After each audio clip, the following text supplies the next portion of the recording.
ஆமா. இப்ப நீங்க சொன்ன மாரி விட்டமின் சி வந்து நம்ம ரெகுலரா கேட்டுட்டு இருக்க ஒரு வார்த்தையா இருக்கு. ஆக்சுவலா இப்போ மார்க்கெட்ல வந்து பாத்தீங்கன்னா, விட்டமின் சி கேப்சூல் கிரீம்னு சொல்லி விட்டுருக்காங்க மேம். அது எப்படி வொர்க் ஆகும்? அது ஒர்த் தானா மேம் அந்த ஹைப்புக்கு? ஓகே.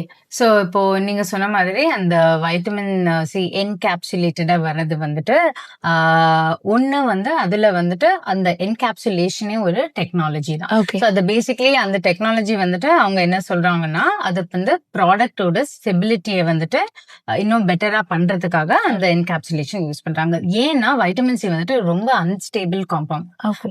ஸோ அது வந்துட்டு சில ஃபார்முலேஷன்ஸ்ல கொஞ்சம் பெட்டரா இருக்கும். சில ஃபார்முலேஷன்ஸ்ல சீக்கிரமா ஆக்சிடைஸ் ஆயிரும். ஸோ ஆக்சிடைஸ் ஆயிடுச்சுன்னா நம்மளால அத திருப்பி வந்துட்டு யூஸ் பண்ண முடியாது.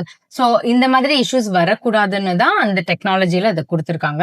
2வது நம்ம இப்போ பேசுற அந்த பர்ட்டிகுலர் ப்ராடக்ட்ல இன்னொன்னும் என்னன்னா, அந்த வைட்டமின் சி என்கேப்சுலேஷன்ஸோட பேஸ் வந்துட்டு ஒரு ஜெல் மாரி குடுத்துருக்காங்க. ஸோ அந்த ஜெல்ல வந்துட்டு ஹைலூரானிக் ஆசிட் அதே மாதிரி actives like ferulic acid. So ferulic acid வந்துட்டு என்னன்னா it's an antioxidant. Okay.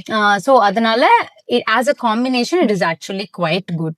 And இன்னொன்னு வந்துட்டு இது என்னன்னா பிகாஸ் விட்டமின் சி அதுல கான்சென்ட்ரேட்டடா இருக்கிறதுனால ரொம்ப மினிமல் அமௌண்ட் யூஸ் பண்ணா இரிட்டேஷன் இல்லாம வந்துட்டு யூஸ் பண்ணலாம். So if you would really want to indulge in skin care it is a good product.